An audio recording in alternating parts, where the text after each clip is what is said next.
Alors, qu'est-ce que la théorie de Darwin selon vous? D'après ce que j'ai étudié, parce que j'ai un peu révisé mes leçons avant de vous recevoir, donc Darwin s'inscrit dans le mouvement du 19e siècle qui a constaté qu'il y avait des espèces qui étaient très très semblables et ils ont essayé de les mettre en succession pour trouver une manière de prouver l'évolution des espèces pour arriver des espèces les plus sommaires, les virus et les bactéries, jusqu'aux éléments les plus évolués que sont l'être humain en particulier. Donc c'est ça. Alors cette théorie, eh bien, elle était différente, puisqu'il y a eu Lamarck qui a d'abord lancé quelque chose et Darwin qui est venu après. Alors la théorie de Darwin est spécifique de l'évolution en disant que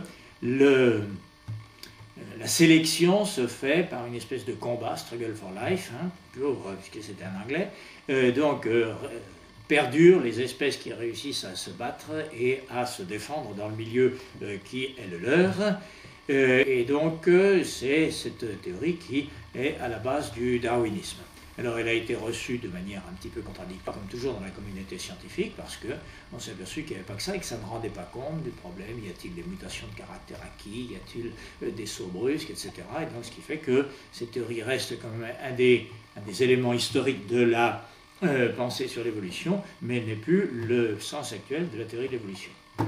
Et quelle a été la position de votre église à l'époque où c'est sorti, notamment du pape? Alors votre église, ça veut dire que c'est pas la vôtre? C'est pas de tout le monde, quoi. Bon, donc il est certain qu'au début, les théories évolutionnistes ont secoué quand même le monde chrétien, pas simplement les catholiques, mais les protestants aussi, dans la mesure où ça semblait s'opposer directement à la Bible, ou les poèmes de la création, parce qu'il ne faut pas parler de récit, où les poèmes de la création semblent dire que Dieu a fait toutes les espèces dans leur variété, enfin, surtout dans le récit qui est en tête de la Bible, qui est très détaillé sur le sujet et qui montre, en quelque sorte, l'étagement des différentes réalités. Bien. Alors, ce qui fait que ça a été quand même assez mal reçu. Bien. Ensuite, il y a eu une deuxième époque où les scientifiques, d'abord, ont rabattu de leur exigence en disant que c'était jamais qu'une hypothèse, et donc comme toutes les hypothèses, il faut les confronter avec la réalité. La meilleure preuve, c'est qu'il y a eu le lamarckisme, le néo-lamarckisme, le darwinisme, le néo-darwinisme, et qu'actuellement, l'évolutionnisme et le transformisme ne se doivent pas totalement ni à l'un ni à l'autre, que c'est toujours la confrontation avec les résultats expérimentaux, avec les recherches, etc. Bien. De son côté, l'Église a fait une lecture plus minutieuse de la Bible pour s'apercevoir que ce qui était dans les récits de la Bible n'était pas une leçon de choses, une leçon d'histoire naturelle, mais que c'était un poème qui utilisait les conceptions cosmogoniques de l'époque pour situer l'homme dans la création, pour découvrir le plan de Dieu sur lui, mais qu'il ne cherchait pas à nous dire ni c'est le soleil tournait autour de la Terre ou vice-versa, ni quelle était l'origine des espèces animales et humaines. Elle maintient le fait que tout ce qui existe est l'objet de la volonté créatrice de Dieu, de sa bienveillance, et qu'il a placé l'homme dans un endroit particulier. Alors, ce qui fait que ça a quand même permis de continuer le dialogue avec l'expérience scientifique. Mais est-ce que au moment où c'est sorti, où ça a fait débat, est-ce que l'Église catholique a essayé de combattre ou d'adapter la théorie? Alors il y a eu les deux, parce que dans ce domaine-là, qui était un domaine nouveau, la recherche s'est constamment activée. Il est bien certain qu'il y en a pour lesquels ça paraissait mettre radicalement en cause le dogme, et d'autres qui se disent il faut toujours dialoguer avec la science, et donc on va essayer de le faire. Là où les choses se sont un petit peu compliquées, c'est lorsque les précisions concernant l'évolution sont devenues suffisamment certaines pour que, par exemple, ça remette en cause le dogme du péché originel, c'est-à-dire d'un seul homme au début qui aurait entraîné toute l'humanité dans une voie fâcheuse. Et il y a un texte qui date de 1950, qui s'appelle l'encyclique du pape Pie XII Humani Generis, qui prend nettement position en disant attention, si on admet ce polygénisme, puisqu'à l'époque c'était le polygénisme qui avait la faveur, maintenant on a un peu changé, eh bien on ne voit pas comment concilier cela avec le dogme catholique. Donc il y a eu une mise en garde pour que les recherches et les dialogues continuent. Alors on s'est aperçu que le polygénisme c'était une chose, que le polyphylétisme, vous voyez la différence entre polygénisme et polyphylétisme. Un polygénisme, c'est-à-dire qu'il y a plusieurs personnes à l'origine de l'espèce humaine. Le polyphylétisme veut dire que l'humanité serait arrivée à la suite, dans différents lieux, à la suite de différents phylum ou phyla, pour employer le mot grec.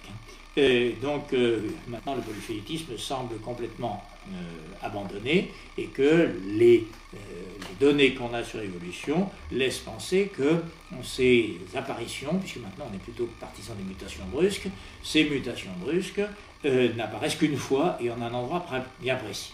Le problème se concentre autour de ce qu'on appelle le polygénisme, c'est-à-dire est-ce que c'est un événement social, puisque l'une des bases de l'hominisation c'est la socialisation, la nécessité de dialoguer, de vivre ensemble, de partager l'expérience. Est-ce que c'est cette socialisation qui a fait que l'homme est passé, que les animaux supérieurs sont passés à l'état humain, ou bien est-ce que cette mutation a été l'objet d'un seul individu? Et c'est là que le problème de l'ancêtre unique de la race humaine se pose avec le donné biblique, puisque là, aussi bien au niveau du texte biblique qu'au niveau de saint Paul qu'au niveau du Christ, c'est quelque chose qui semble important, puisque ça souligne l'unité de la race humaine. Personnellement, j'ai toujours trouvé, même à l'époque du Humani Generis, qu'il n'y avait pas de scandale à penser que c'était un groupe qui était arrivé à l'humanisation, mais que dans ce groupe, il y en a toujours un qui fait leader et qui agit le premier en fonction de ce qu'il expérimente et qui a fait exploser le groupe. Donc ça, c'est les recherches continues sur le sujet. Et puis, il y a eu aussi le fait qu'on s'est aperçu que les données paléontologiques, puisque c'est la paléontologie, faisaient quand même une grande place à l'attitude religieuse, à tel point que certains chercheurs, lorsqu'ils fouillaient des sites où il y avait des ossements humains dans des périodes très reculées, s'interrogeaient pour savoir si c'est un être humain ou si c'est un animal supérieur, et que bien souvent la ligne de frontière a été posée entre le fait qu'ils aient des rites funéraires, c'est-à-dire une attitude religieuse. Les animaux n'enterrent pas leurs morts, ils les bouffent ou ils les dispersent, tandis que les êtres humains les enterrent, souvent leur redonnant la position du sein maternel, la position repliée du fœtus sur lui-même, avec quelquefois des objets, des réalités votives qui permettent de voir qu'on est au-delà de l'expérience animale, qu'on est dans le domaine d'une réalité spirituelle, et donc ça a permis justement de rapprocher les points de vue en disant que quelle que soit la forme du visage, plus ou moins simiesque, il y avait une réalité spirituelle qui est celle de l'être humain dans sa réalité propre. Et maintenant, quelle est la position du pape? Alors maintenant, dans un discours d'il y a quelques mois, je n'ai pas eu le temps de retrouver lequel, le pape a dit que l'évolution était une donnée incontournable de la science et que la foi pouvait s'en accommoder, puisque justement elle ne se situe pas sur le même plan et qu'elle pouvait faire comprendre que la manière de comprendre les origines de l'homme ne faisait pas nombre avec le dessein de Dieu. C'est toujours pareil, la Bible veut nous enseigner des réalités autres que ne veut l'enseigner la science, mais surtout, ce qui est important, c'est que l'évolution des espèces vivantes ne met pas en cause la puissance créatrice de Dieu. Ça, c'est très important. On l'a que c'est-à-dire que Dieu est tout le temps en train de faire quelque chose. Non, parce que j'ai toujours pensé, je suis un petit peu scientifique sur les bords, que créer, c'est donner un état et une loi de fonctionnement. État initial et loi de fonctionnement, c'est le propre de tous les systèmes biologiques, physiques, astronomiques, n'importe lesquels. Bon, eh bien, moi je conçois la création justement comme ce donné initial avec une loi de fonctionnement. Que cette loi de fonctionnement soit le fixisme d'une série d'espèces imposées au début, ou que ce soit un état doté d'une puissance évolutrice qui aboutit à un autre résultat, ça ne met pas en cause la puissance créatrice de Dieu. Et qu'en pensez-vous en tant que prêtre? Moi, c'est un discours théologique que je vous ai tenu. C'est donc mon enseignement chrétien que je vous sers assaisonné de mes propres réflexions scientifiques, puisque c'est un problème quand même qui m'a beaucoup travaillé et sur lequel j'ai assez réfléchi. Et à titre personnel, est-ce que vous avez un jugement différent ou est-ce que... Non, parce que j'ai justement les réflexions que j'ai faites en étudiant ce problème m'ont quand même apparu suffisamment sages. D'une part, on ne peut pas réduire l'homme à l'animalité, et donc il faut trouver le spécifique de l'être humain. Le spécifique n'est pas forcément dans le langage, n'est pas forcément dans l'outil, même dans la socialisation. Il est plus dans l'ouverture sur l'infini et sur l'au-delà, plus sur le spirituel. Et donc c'est ça que les réflexions sur l'évolution permettent de sauvegarder l'humain. Et selon vous, est-ce que le fait que la théorie de Darwin puisse pas être au premier abord contradictoire avec l'enseignement religieux, ça a pu influencer les thèmes religieux? Je ne pense pas. Je ne pense pas. Encore, j'ai aussi cette petite anecdote. Bon, maintenant, on enseigne dans les écoles les animaux préhistoriques, les dinosaures, les trucs, les machins. Et une fois ou l'autre, je vois très bien cette séance, des catéchismes qui disaient Dieu n'a pas pu créer l'homme parce qu'il y a des dinosaures. C'était raccourci un petit peu saisissant, mais qui montrait qu'il y a une réelle difficulté entre ce qui est enseigné par la science, sur lequel il faut toujours quand même maintenir l'idée que c'est une hypothèse de plus en plus, voilà, mais une hypothèse de travail. Il faut s'en compter qu'au niveau de la vulgarisation de l'école, c'est quelquefois un peu simplifié, hein, et l'enseignement de l'Église qui souvent n'est pas assez précis en disant attention, ça ne veut pas contredire ce que vous apprenez à l'école concernant les dinosaures, mais ça veut vous faire découvrir que le Dieu n'est pas celui qui agit derrière les animaux en disant tiens, celui-là je vais lui redonner un cerveau plus gros, tiens, celui-là je vais lui faire une station debout pour qu'il soit plus à l'aise, tiens, celui-là je vais lui faire un pouce qui s'oppose aux autres pour qu'il soit plus habile, hein, mais cette dynamique intérieure qu'on appelle celle de l'évolution, est également un don de Dieu. Mais le problème que vous prenez, ce n'est pas le problème de la science, c'est le problème du scientisme, c'est-à-dire une espèce de dogme parallèle qui affirme que du moment qu'on connaît par la science, on connaît tout, etc. Hein, donc c'est pas la science qui est l'ennemi de l'Église, c'est le scientisme. Et Pasteur disait, un peu de science éloigne de Dieu, beaucoup de science y ramène. Et donc vous enseignez le catéchisme? Ah bah oui, ça c'est quand même... Enfin, j'enseigne la foi de l'Église, alors catéchisme, catéchèse pour les plus grands, sermons, cercle d'études, cours de théologie, etc. Quoi. Et dans ces différents moments, comment vous parlez de la création exactement? Alors, je parle de la création avec les caractéristiques qui sont celles que nous apprend le dogme et la tradition. D'abord, donc, la création a comme... est le fait qu'on... C'est le passage du néant à l'existence par la volonté de quelqu'un.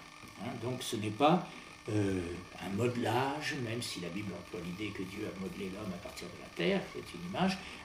La création, c'est la création à partir de rien. Hein, c'est-à-dire que il y avait Dieu dans sa plénitude et dans son éternité bienheureuse, et il a voulu faire autre chose que lui, et c'est ça la création. Deuxièmement, cette création, elle n'est pas nécessaire à Dieu. Dieu n'a pas besoin de créer. Si Dieu n'avait pas créé, il serait toujours Dieu dans son éternité bienheureuse. C'est très important parce que quelquefois, nous concevons Dieu comme une espèce d'expansion, de nécessité. Dieu aurait besoin de quelqu'un pour s'affirmer. Non, c'est pas du tout ça, c'est un trop-plein de son amour. Troisièmement, nous affirmons, nous, que cette création a commencé dans le temps. Hein, c'est-à-dire que le monde n'est pas éternel. Et ça, c'est justement une affirmation propre à la foi chrétienne. Alors ça rejoint, mais avec des nuances, la célèbre théorie du Big Bang, hein, qui laisse penser, bon, elle n'est pas adoptée universellement, mais enfin elle a quand même un certain coup pour soi, qu'il y a eu une espèce d'explosion initiale qui fait que le monde est en perpétuelle expansion et que les galaxies fuient à une vitesse d'autant plus grande qu'ils s'éloignent. Hein. Bon, tout ceci a été lié à partir des problèmes de fréquence des longueurs d'onde de la lumière qui arrive, hein. Mais tout ceci a permis de... Hein, mais ça bute sur une réalité toute simple. Vous connaissez quand même les sinusoïdes, hein, les pulsations. Bon, eh bien, est-ce que ce Big Bang n'était pas le nœud d'une immense pulsation et qui ensuite reviendrait? Ça peut être un début absolu, comme ça peut être simplement le nœud d'une pulsation. Donc, c'est quelque chose qui est assez important de définir la création. Ensuite, la création est ordonnée, c'est-à-dire qu'elle a une logique interne qui est le reflet de l'intelligence divine qui l'a créée. Un jour, je faisais des discussions avec des élèves d'un lycée à peu près de haut niveau, hein, qui étaient en technologie, laboratoire, biologie, et donc il y en avait un pour lequel la conception de Dieu commençait à s'affirmer, etc. Et un jour, il m'a dit, ah, bien sûr, j'essaye de croire en Dieu, mais quand j'analyse tout ça, ça me paraît vraiment trop intelligent pour que ce soit un seul qui l'ait fait. Ah, intéressant. Alors, la semaine suivante, ou la quinzaine suivante, j'ai réfléchi à ton problème. Moi, justement, c'est le contraire. C'est parce que c'est très intelligent que ça me paraît être l'objet d'une créature qui dépasse, d'un créateur qui dépasse notre niveau d'intelligence humaine et qui a su déposer cette organisation absolument fantastique que nous découvrons par nos études et notre science. Oui, il m'a répondu, mais là, pourquoi il a fait les virus? Et est-ce que vous mentionnez les autres théories ou est-ce que vous laissez à chacun... Ben, maintenant, dans l'évolutionnisme, c'est ni Lamarck ni Darwin, hein, elles ont été considérablement dépassées. Lamarck parce que l'hérédité des Karakaki a été assez contestée. Deuxièmement, Darwin parce qu'on s'est aperçu que ce n'était pas uniquement la réaction sur le milieu qui permettait, donc chacun a amélioré ses systèmes. Et la théorie de l'évolution actuelle est un matiné entre les deux, qui insiste plus justement, on est plutôt, d'après, je n'ai pas consulté des ouvrages très récents, plutôt porté sur les mutations brusques, mais qui reste qu'à expliquer. Pourquoi est-ce que tout d'un coup il y a des choses qui changent de manière aussi brutalement, et puis d'autre part ça se joue sur tellement de milliers et de millions d'années que quelquefois on peut faire des erreurs monumentales d'appréciation et de conception. Merci beaucoup. Vous avez quelque chose à ajouter? Bien que je souhaite que ces réflexions vous permettent de mieux comprendre la position de l'Église. Merci.